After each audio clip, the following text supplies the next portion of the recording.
total 8 members in passed away. It's accidental. Since last 20 years, this industry is going on. They have permission also.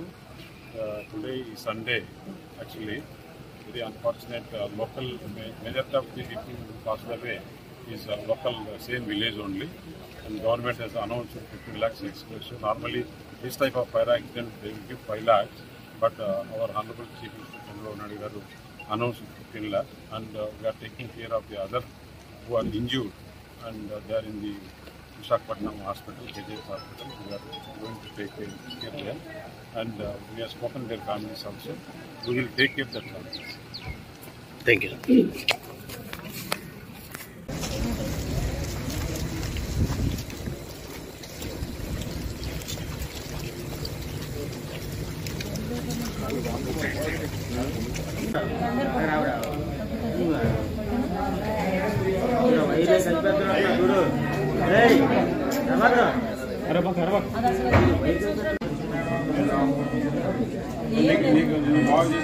నువ్వు అన్ని చక్కగా అన్ని ready అయిపోతావు.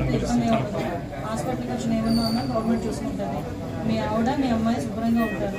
నేనైతే అక్కడి నుంచి ఇక్కడికి వస్తే ఫోన్ మాట్లాడిస్తాను, సరేనా? సో అందరికీ నమస్కారం. ఈరోజు ఇది ఒక దురదృష్ట ఘటన. సో మనకి కోటవరట్ల దగ్గర ఫైర్ క్రాకర్స్లో అగ్ని ప్రమాదం సంభవించి అక్కడ కొంతమంది చనిపోవడం అనేది జరిగింది. ఇమీడియట్గా మాకు కలెక్టర్ గారి దగ్గర నుంచి నాకు ఒక కాల్ వచ్చింది. బర్న్స్ కేసులు ఒకటి మనకు అనకాపల్లి నుంచి వస్తాయి, మీరు వాళ్ళని ఇమీడియట్గా తీసుకొని చర్యలు తీసుకోవాల్సిందిగా చెప్పారు సార్.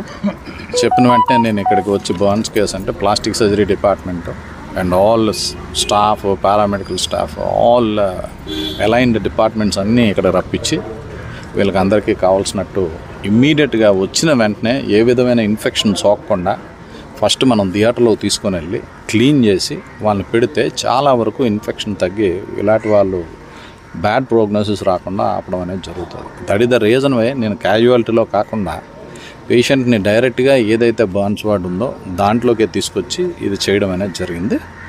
ఇక్కడ మనకి ఇప్పటివరకు 5 పేషెంట్స్ వచ్చారు.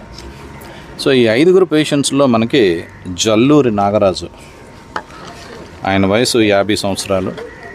ఆయనకు మాత్రం 90% బర్న్స్ ఉన్నాయి. ఈ 90% బర్న్స్ అనేవి మనకు బయటికి కనిపించినవి. బయటికి ఏదైతే మనకు కనిపిస్తుందో అది, కానీ ఎక్కడైనా మనకి బ్లాస్ట్ అయినప్పుడు ఆ కెమికల్ ఫ్యూమ్స్ వస్తాయి. సో అక్కడ ఉండేటప్పుడు మనం దాన్ని పేల్చడం అనేది జరుగుతుంది. అది పేల్చడం అనేది జరిగి లంగ్స్కి కూడా ఇండైరెక్ట్గా డ్యామేజ్ జరుగుతుంది. అది ఎంతవరకు డ్యామేజ్ జరిగింది ఏంటి అనేది ఇప్పటికిప్పుడు మనకు తెలియదు. It will take 2-3 days. So వాళ్ళని అబ్జర్వేషన్లో పెట్టుకోవాలి. సో ఇంకొక పేషెంటు మడగల జానకీరామ్ అని, ఆ పేషెంట్కి 50% బర్న్స్ ఉన్నాయి. సో ఆయన కూడా ఇప్పుడు డ్రెస్సింగ్ అదంతా అవుతుంది, తీసుకొచ్చి మనం వారికి సరైన ట్రీట్మెంట్ ఇవ్వడం అనేది అయితే డెఫినెట్గా మేము సత్వరమే అందిస్తున్నాం. ఇంకొక పేషెంట్కి మనకి 30% బర్న్స్ ఉన్నాయి. ఈయన సియాదుల గోవింద్, మేల్ 45 years. ఈయనకి 30% బర్న్స్ ఉన్నాయి. కానీ ఎక్స్టర్నల్ బర్న్స్ 30% అనే మనం అనుకుంటున్నాం. ఇప్పుడే చెప్పాను మీకు, కెమికల్ ఫ్యూమ్స్ లంగ్స్లోకి వెళ్తే ఆ ఇంటర్నల్ డ్యామేజ్ ఎంతో మనకు తెలియదు. సో వీళ్ళందరినీ అబ్జర్వేషన్లో పెట్టి మనం వాళ్ళకి కావాల్సిన ట్రీట్మెంట్ ప్లాస్టిక్ సర్జరీ డిపార్ట్మెంట్లో బర్న్స్ వార్డులో పెట్టి సత్రమే వాళ్ళకి ఏం కావాలో అవన్నీ ట్రీట్మెంట్ అంతా మేము ఇవ్వడం అనేది ఆల్రెడీ అయిపోయింది. వచ్చిన పేషెంట్ని వచ్చినట్టు ఇమీడియట్గా థియేటర్కి షిఫ్ట్ చేసి మనం దానికి కావాల్సినవన్నీ చేయడం అనేది జరిగింది. ఇంకా మిగిలిన 2 పేషెంట్స్ ఉన్నారు. వాళ్ళు రేలంగి సంతోషి, 39 సంవత్సరాలు.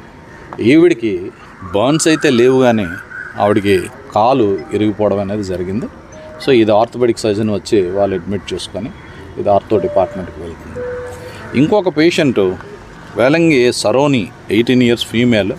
ఈవిడికి కూడా బర్న్స్ లేవు. సో సింపుల్ ఇంజరీస్తో ఈవిడ బయటకు వచ్చింది.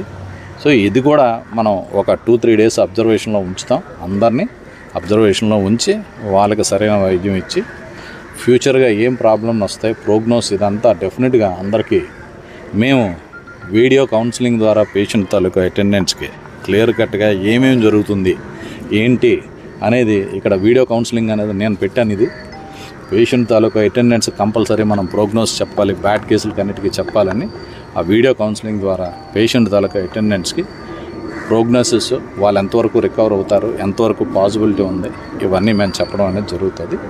ఇదే రిపోర్ట్స్ మేము హైయర్ అఫీషియల్స్ కూడా డెఫినెట్గా ఇవన్నీ నేను కలెక్టర్ గారికి, మా డిఎంఈ గారికి, హెల్త్ మినిస్టర్ గారికి కూడా ఇవన్నీ మేము పంపించి తగిన చర్యలు ఈ పేషెంట్స్కి కావాల్సింది మేము చేసుకుంటాం. Thank you sir.